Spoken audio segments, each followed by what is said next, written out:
Kalian punya circle pertemanan yang solid gak? Atau seenggaknya kalian punya satu orang bestie yang kalian percaya banget? Mending kalian pikir ulang deh. Karena kasus yang mau gua bahas malam ini bakal bikin kalian curiga sama orang yang lagi duduk di sebelah kalian sekarang.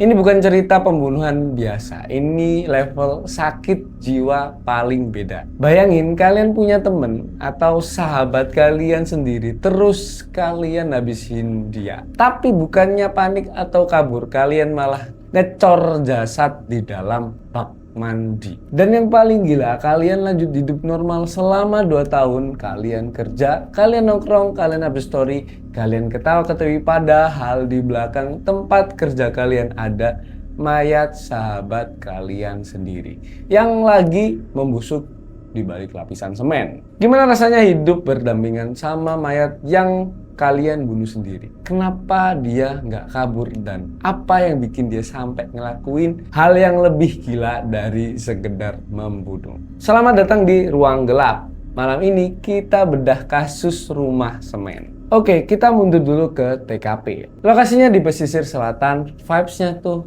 tenang, suara ombak, angin laut. Pokoknya tempat yang enak buat ngopi deh. Nah, di situ tuh ada kafe kecil dan pemeran utama kita kali ini bernama Bobby.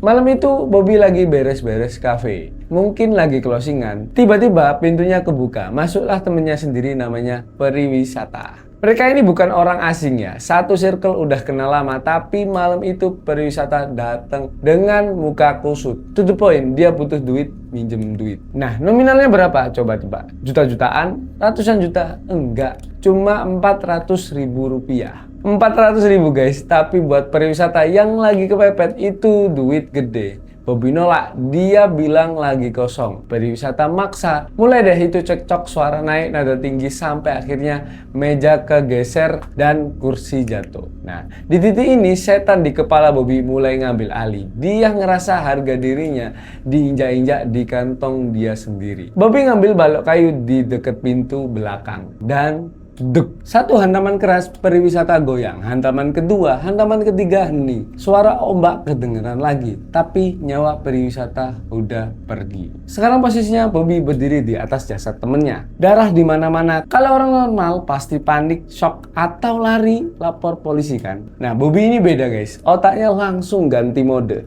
Bukan mode penyesalan, tapi mode logistik. Dia mikir gimana cara gua ngilangin gajah di pelupuk mata ini. Dia seret jasad temennya ke gudang walet di belakang kafe. Tempatnya lembab, bau apek. Di situ dia ngelihat bak mandi bekas dan ide gila itu muncul. Dia sadar jasad ini tuh nggak bakal muat di bak mandi itu kalau utuh. Jadi dengan dinginnya dia ngambil gergaji. Nih, sorry ya guys ya kalau agak gore. Tapi dia mulai motong supaya muat kayak lagi nyusun puzzle daging manusia. Habis itu dia butuh semen nih. Kalian bayangin ya, dia bolak-balik ngaduk semen, nuangin 1 ember, 2 ember, ngeratain permukaannya biar rapi. Dia mau mastiin nggak ada celah udara biar baunya nggak bocor. Dia ngecor dosanya sendiri secara harfiah.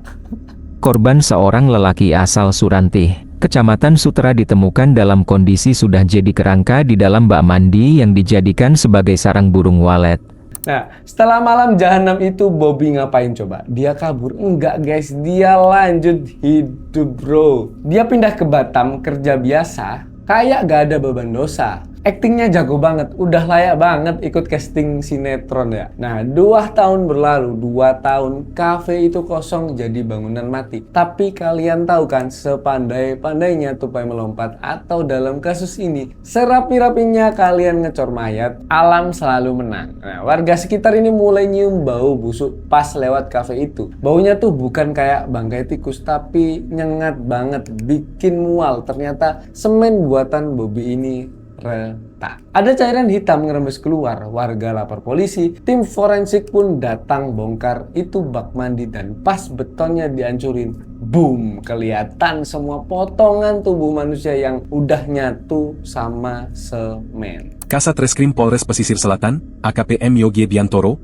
menjelaskan bahwa penemuan kerangka kepala manusia itu bermula ketika pemilik gedung membongkar bak kamar mandi yang sudah dicor semen. Satu kampung geger, viral, polisi langsung gerak cepat ngelacak siapa sih penghuni terakhir. Semua petunjuk ngarah ke Bobby. dia ditangkap di Batam. Dan reaksi dia pas ditangkap, dia nggak nangis, dia nggak sujud, minta ampun, dia cuman senyum tipis. Terus bilang akhirnya ketahuan juga ya, ini sakit. Chill banget men, sumpah ini red flag berjalan anjing. Nah, tapi tunggu dulu, kalau kalian pikir ceritanya berhenti di pembunuhan dan pengecoran, kalian salah. Nah, pas diinterogasi, Bobby nyeritain satu detail yang bikin polisi senior pun mau muntah. Untuk motif sakit hati setelah melakukan pembunuhan, unsur sakit hati masih terasa sehingga pelaku memakan daging korban dengan sebelumnya menggoreng daging tersebut. Ingat pas dia lagi motong jasad temennya, ternyata di tengah-tengah proses itu Bobby ngerasa lapar. Bukan, dia ngerasa penasaran guys. Dia ngambil irisan daging temennya itu, dia bawa ke dapur kafe, dia nyalain kompor, dia goreng dan dia makan. Anjing, apaan ini anjing? Nah, kalian bayangin betapa sakitnya si Bobby anjing ini. Dia makan daging sahabatnya sendiri bro, cuman karena penasaran rasanya kayak apa ini daging sahabatnya. Gila. Sumpah ini orang sakit.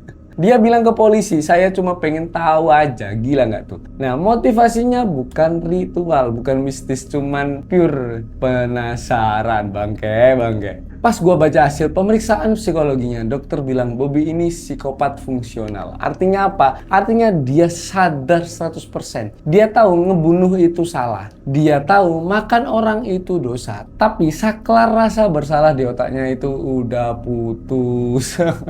Serem. Nah, dia nggak punya empati, makanya dia bisa tidur nyenyak selama 2 tahun. Buat dia, ngebunuh periwisata itu kayak kita ngebuang sampah. Sakit banget. Nah, cuman urusan bersih-bersih. Ngeri banget kan, orang kayak gini bisa aja ada di sekitar kita. Kelihatan normal, ramah, tapi dalamnya kosong. Jadi guys, kasus rumah semen ini ngajarin kita kalau setan itu nggak selalu wujudnya serem. Kadang wujudnya adalah temen yang lagi butuh duit dan punya mental baja buat ngilangin nyawa. Kafe itu sekarang jadi urban legend. Orang bilang suka ada suara seret-seretan tiap malam. Tapi menurut gue yang lebih serem ini dari hantu adalah fakta manusia bisa sejahat itu. Nah, sekarang gue mau tanya sama kalian semua. Tulis di kolom komentar ya. Kalau kalian di posisi Bobby pas ngelihat mayat teman kalian jatuh, apa hal pertama yang bakal kalian lakuin? Panik? Atau mikir logis kayak si Bobby ini? Jangan lupa like kalau kalian suka konten true crime kayak gini, dan subscribe biar nggak ketinggalan cerita gila lainnya dari Ruang Gelap. Gua pamit dulu, stay safe dan hati-hati sama temen curhat kalian sendiri. Bye.